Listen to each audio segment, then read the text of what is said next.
Its shores and woodlands of the north, its history of copper mines and iron ore, the Great Lakes fishery. To the farmlands of the southern counties we'll look around, my friend, and all that waits the sportsman in the state of Michigan. And sometimes when the moon brings out the diamonds in the snow, and the stillness of the forest lies encased in Arctic cold, the wind might whisper through the trees, listen if you can, it tells you all their beauty in the state of Michigan. Hi there, come on in. It is Thursday night, time for the practical sportsman's perspective on hunting and fishing in Michigan. Now, unlike most outdoor TV shows, we dig up news items and issues that don't get much coverage in the media but affect the outdoors in Michigan. I have a bunch of issues that I'm going to be covering in a few minutes. I'm Fred Trost. And I'm Zachary Trost with some interesting information from the Michigan Outdoor News in commemorative bucks of Michigan. It seems there's been a shift in the counties where the big bucks come from. This week's guides report shows a downturn in salmon fishing overall, but duck hunting has been very good in the UP. Stay tuned, we have the Practical Sportsman News for October 9th, 2003.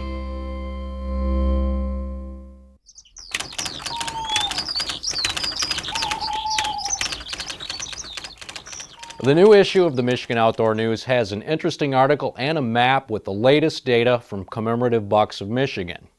It shows the counties that have produced the most big bucks over the years. The trend is one you might expect. Years ago, the monster whitetails came from the Upper Peninsula, and some counties turned out a lot of these trophies. But in recent years, the UP has slowed way down when it comes to trophy deer, and the southern counties have come on strong. Most of the deer and most of the deer hunters have traditionally been found in the northern lower peninsula, but for all the deer and deer hunters in the northern lower, surprisingly few really big bucks have come from this part of the state.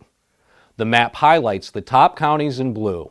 For the northern lower, there are only 6 counties that have produced over 100 trophy-sized bucks. There's Sheboygan at the top of the mitten, and surprisingly, the orchard country of Leelanau has been one of the better counties, and Manistee County down the coast, then the corridor of Roscommon, Clare and Isabella has turned out its share of record book bucks, but the northern lower peninsula also has 2 counties with the fewest big bucks on record.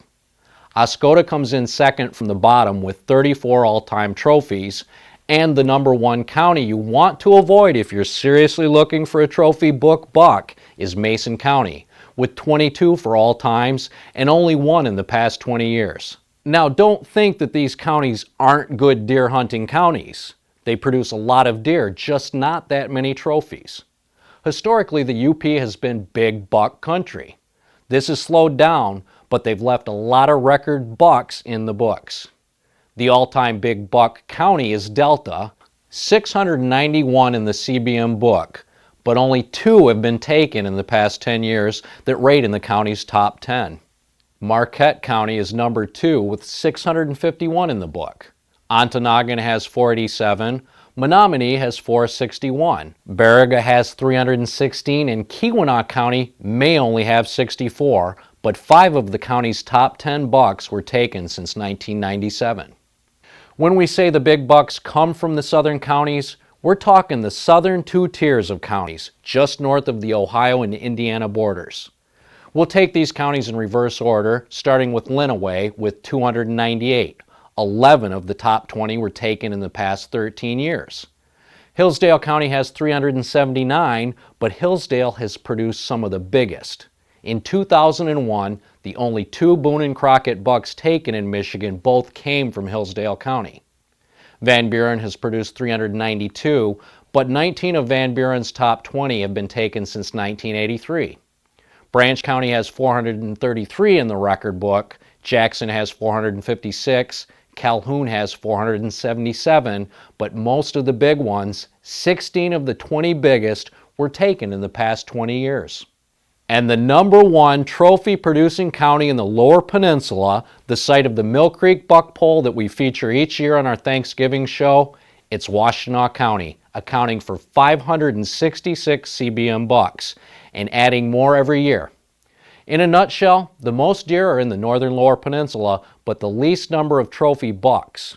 Upper Peninsula counties have produced the most trophies over the years, but not in recent years. The part of the state that's been growing the most big boys on an annual basis is the southern 2 rows of counties with Washtenaw on top.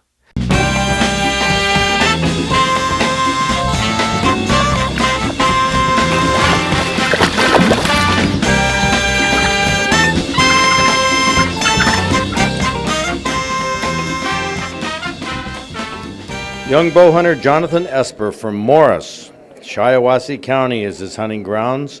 He was hunting end of October, well, the 24th of October, from a tree stand with his bow. He got this 11? Yep, 11 point. 11-point buck. Not a real wide spread, 13 and a half inches, but an awful lot of points here. Look at that, they're stacked up. So, how many years have you been bow hunting? 2. And how many have you gotten? First one. That is cool. Got him in front of the house. Oh, in front of the house. Oh, well, this gets better. So was this in the yard, in the flower bed, or where? No, it's out, we got a woods across the street, and decided one day after school I might go out and try it, and went out there, and not very long, and there was an 8-point laying down behind me, and three does came running in, and all of a sudden I looked and I saw his rack bouncing through the trees, and then that 8-point got up and grunted, and he just came running after him and slowed down to a jog and decided I'd stick him one, and I did. You stuck him one, all right. Man, how far away was he? 15, 10 yards, something like that. Oh, pretty darn close. Yeah, What pound bow do you draw? 35 pound. 35-pound bow. But as long as they're close like that, Yep. perfectly adequate. That is outstanding. Jonathan Esper, you demand. Good judgment as a bow hunter.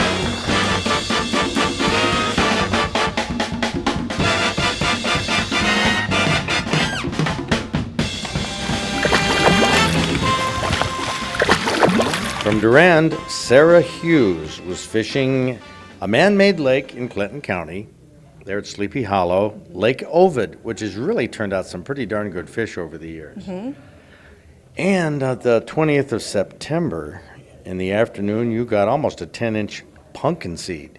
Yep, we were camping there, and it was my son's birthday. I was using his pole, and he wasn't there at the time, but he came a little later and found out that Mom had caught a big fish.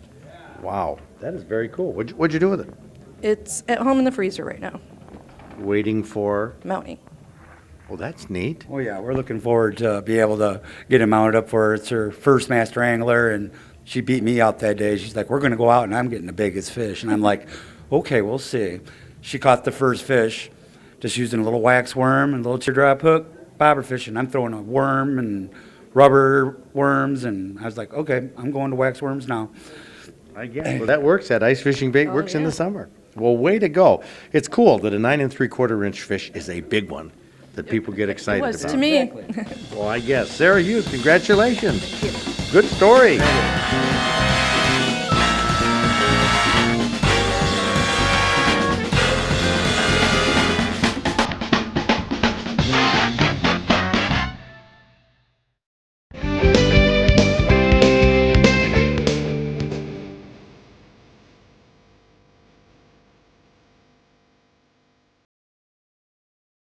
This week's Fish and Game Hall of Fame county borders the northern shores of Lake Michigan, about halfway across Michigan's Upper Peninsula, located right here. This county was named after Henry Rowe Schoolcraft. Schoolcraft was a major explorer of Michigan, and it was Henry Schoolcraft who came up with the names of quite a few of Michigan's counties. He was also Michigan's first Indian agent, and a lot of the names he tacked onto counties and towns came from Indian words. Schoolcraft called the county seat of Schoolcraft County Manistee, named after the Manistee River that flows through the town. The name Manistee has an interesting story to go with it because it's actually a typographical error. The Ojibwe Indians noticed that the water in the river was often a reddish-orange color, which came from the tannic acid from the swamps, and the stained color probably also came from iron deposits in the riverbed. The Ojibwe word for that reddish color is Monasteek. Henry Schoolcraft picked that name for the town and registered Monasteek with the state. When the paperwork came back from Lansing, somebody had made a spelling error and the paperwork said Manistique instead of Monistique. Henry Schoolcraft let the name stand, but the Ojibwe Indians were probably a little confused by the word. And since we're heading into that time of year when the trick-or-treaters like to scare people with their costumes, I might as well tell you about the haunted lighthouse in Schoolcraft County. We have another word pronunciation problem here. The name of the lighthouse is French and it's pronounced many different ways. The locals call it Sichwa or Shelchwa, and in French it means only choice. It's because this harbor was the only choice for boats in that area that sought refuge from storms. There hasn't been a lighthouse keeper in Shelchwa for many years. It's been automated, but people who cared for the lighthouse swear that silverware has been moved, strong cigar smells waft through the air, and footsteps have been heard climbing the lighthouse steps. Trick or treat! Sit back and enjoy the big fish and game that came from Schoolcraft County in this week's Hall of Fame.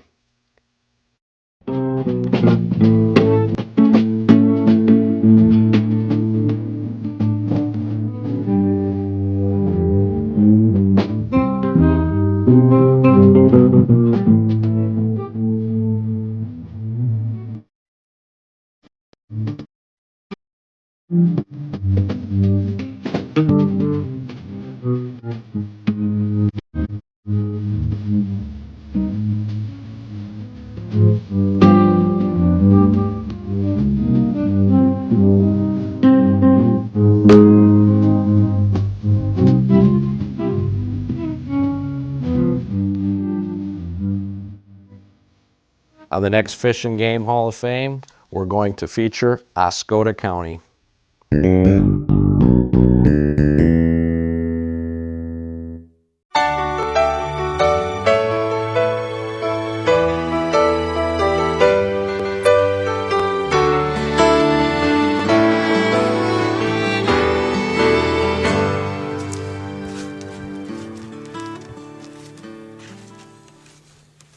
What in the world are you putting on here, Tim?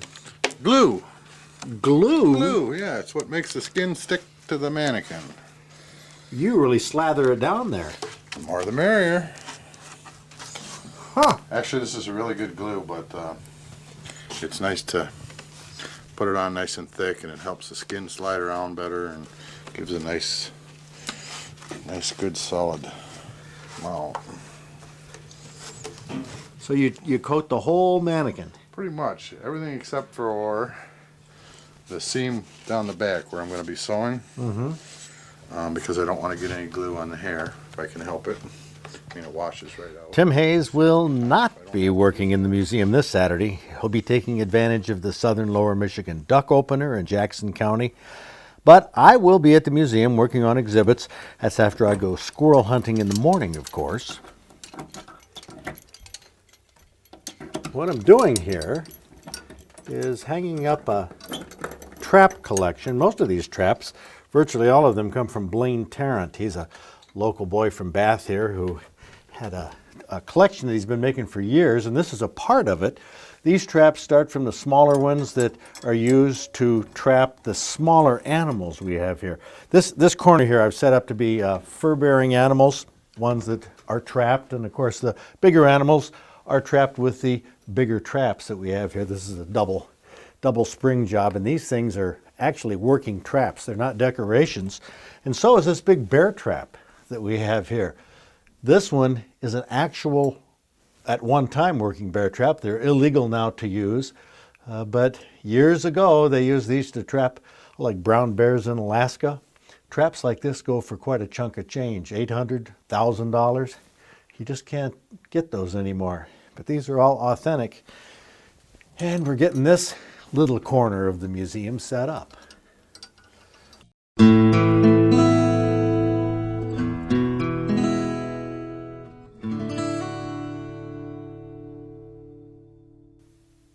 I got an email from Pat, a bow hunter from Roseville, who said he had a moral dilemma this Saturday. As I sat in my tree stand, I was ready to shoot a doe to stock my freezer up with meat. With my antlerless tag ready to go, the nice doe started to walk through and slowly made her way to my shooting lane Then I noticed about 10 yards behind her was her fawn. I ended up not shooting the doe because of the fawn. Now I know it's legal, but morally I felt I should let her go for the sake of the fawn. Do you have any moral hang-ups killing a doe when she is with her fawn? Well, I don't know, Pat, if moral is the right word here. To a hunter, there's nothing immoral about taking game, especially when you're taking it to eat the meat. That's the traditional hunting and gathering value that, to me, hey, it's very honorable. Now, if you, as a hunter, have an aversion to splitting up family groups, you're going to have dilemmas like this no matter what you hunt, because animals and birds just naturally congregate and travel in family groups. One reason we have hunting seasons in the fall is that the family groups aren't necessary for survival at this time of year. They travel together, but the young are weaned and fully able to survive on their own. As far as wildlife management goes, there's a case to be made for taking the doe or the fawn, especially if it's a doe fawn. In the north, where winters are bad, it's really more humane to take out the late-born fawns during hunting season because they're the ones most likely to starve if the winter is bad, and that's only after they've eaten what they can of the available food that other mature and more healthy deer could have eaten. But if you're hunting for meat, you'd rather not take the fawn because it's small and doesn't have much meat. And as far as the doe goes, wildlife managers tell hunters that we should be taking more does to cut the reproductive capability down because there are too many deer in many areas. Biologically, there's nothing wrong with taking a doe that's traveling with last spring's fawn, especially if the fawn is weaned, no problem. And morally, there's nothing wrong with it either. That is, if you as a hunter don't mind being a part of the food chain. Wolves and coyotes prey on fawns and does or any animal that can't get away. The meat you buy in the store is generally from young animals like the doe or the fawn. So as a hunter, I don't think you have to feel bad about which animal you decide to take as long as it's a legal animal, you're using a legal method, and it's in season. But you asked, do I have any moral hang-ups about killing a doe when she's with her fawn? No moral hang-up, no ethical hang-up, I don't have any biological hang-up, but I wouldn't shoot the doe either. I mean, why not? Well, you tell me why I have to explain my choices. I just wouldn't. I don't want to, doesn't seem quite right, and that's my choice. Now, I'll shoot a spike buck any day of the week. That's my choice, and a lot of trophy hunters say that's wrong. But I say make your own choices for your own reasons, and you'll enjoy the outdoors more because you're doing what feels right to you. That's the way I see it, and if people don't like it, so what?